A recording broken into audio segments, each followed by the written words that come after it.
Actor, senior actor Shivaji గారు నిన్న ఒక ఇది జరుగుతాయి కదా సినిమా వాళ్ళ press celebration, pre release events, success మీట్లు, పోస్ట్ రిలీజ్ ఈవెంట్లు ఏవో జరుగుతుంటాయి కదా, అట్లా I think it is a pre release event.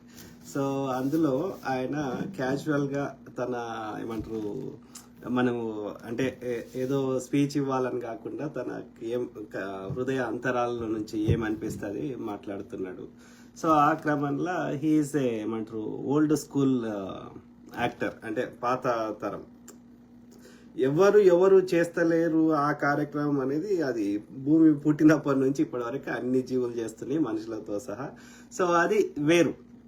So ఆయన అన్న ఉద్దేశం ఏంటి అంటే పబ్లిక్ ప్లేస్లకు వచ్చినప్పుడు ఒక పద్ధతి, అంటే ఇన్నేండ్లు మనము ఒక సమాజంలో చూసి కంప్లీట్గా డిఫరెంట్గా చూడడానికి ఆ ఓల్డ్ స్కూల్ వాళ్ళకి అది అది ఆ మార్పుని అంగీకరించలేకపోతున్నారు.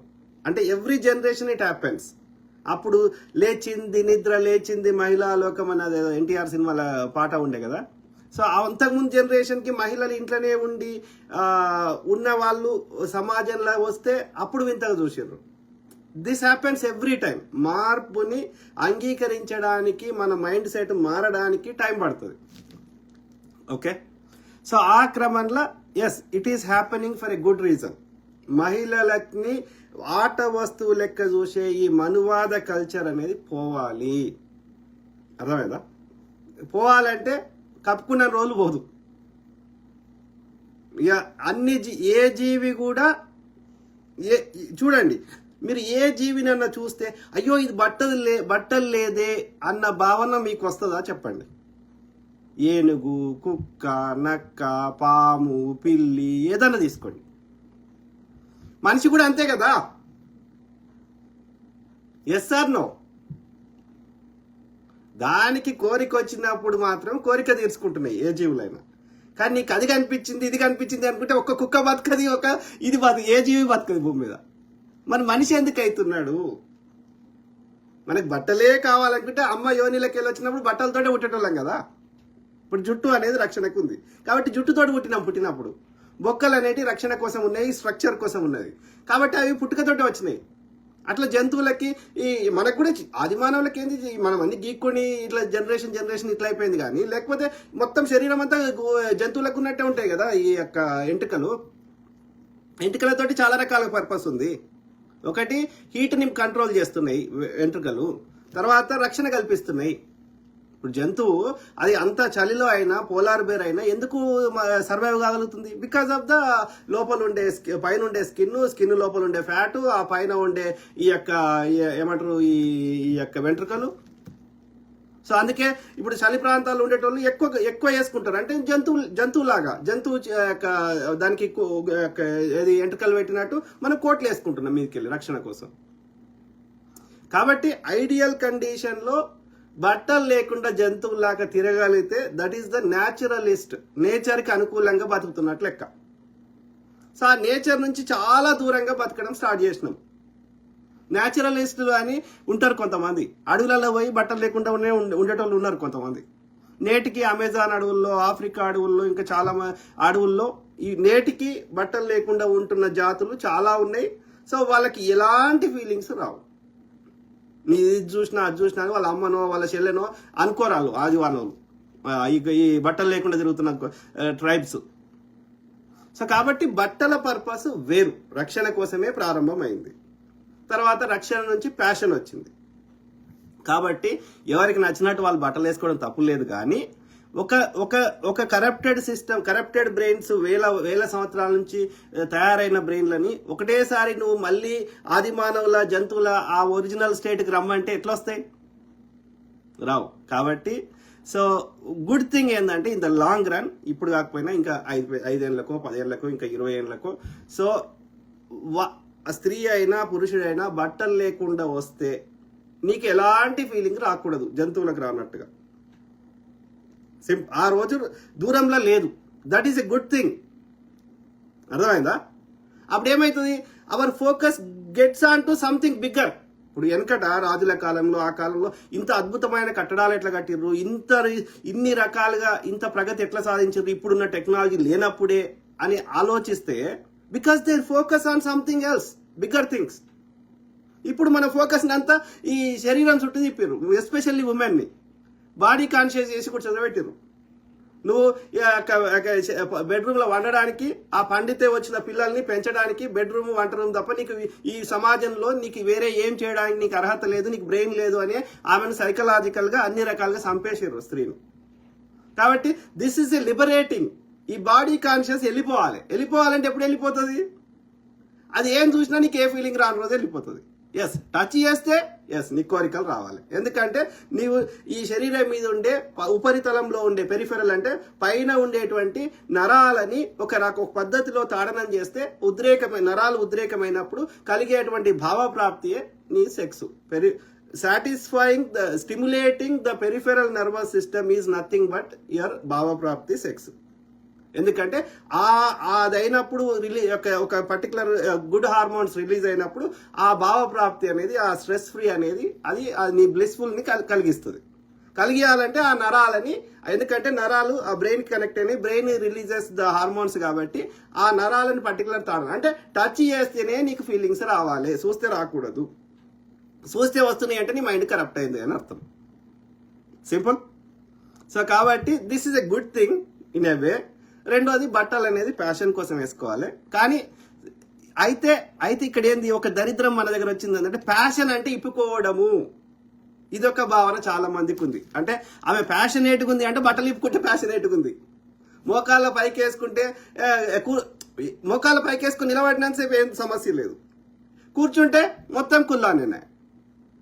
మరి అట్లాంటి సమాజం ఏది కనిపించినా ఏం ఫీల్ కాని సమాజంలో వేసుకోండి.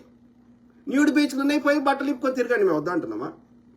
లేదు, ఎనీ పబ్లిక్ బీచ్లలో మన ఏ ప్రపంచం నుండి ఏ రాజ్యాంగమైనా అలో చేస్తున్న ఆ ప్రకారం అక్కడ ఆ దేశాల, ఎందుకంటే రాజ్యాంగాలు ఎట్లా ఏర్పడ్డాయి? మెజారిటీ ప్రజలు ఏమి కోరుకుంటే అదే రాజ్యాంగం. ఇప్పుడు ఇస్లాం కంట్రీలో బుర్కా వేసుకోవడం వాళ్ళ రాజ్యాంగం. అమెరికాలో ఇంకో దేశంలోనో ఏది మోర్ లిబరల్గా ఉన్న దేశంలో, ఇప్పుడు కెనడాలో స్త్రీ అయినా సరే పైన ఉండే దానికి బట్టలు వేసుకోకపోతే ఈ బ్రెస్ట్ కనిపిస్తే అక్కడేం నేరం కాదు. కానీ అమెరికాలో ఈ నిప్పుల్స్ కనిపించినా కింద ప్రైవేట్ పార్ట్ ఫ్రంట్ది కనిపిస్తే అది నేరం. వెనకాల ఏం కనిపించినా ఏం కాదు. సో ఒక్కొక్క దేశం వాళ్ళు ఒక్కొక్కటి ఇది నార్మల్, ఇది అబ్నార్మల్ అని చెప్పుకుంటున్నారు. ఫ్రెంచ్లో ఫ్రాన్స్కి పోతే మనం హలో షేక్ హ్యాండ్ ఇస్తున్నాం, వాళ్ళు ముద్దు పెట్టుకుంటారు, వాళ్ళకి అది నేరం కాదు. So each culture is different. ఆ మెజారిటీ ప్రజలు ఏం కోరుకుంటే అది వాళ్ళు చట్టం చేసుకున్నారు. కాబట్టి అందుకేమంటారు, when you are in Rome be like a Roman.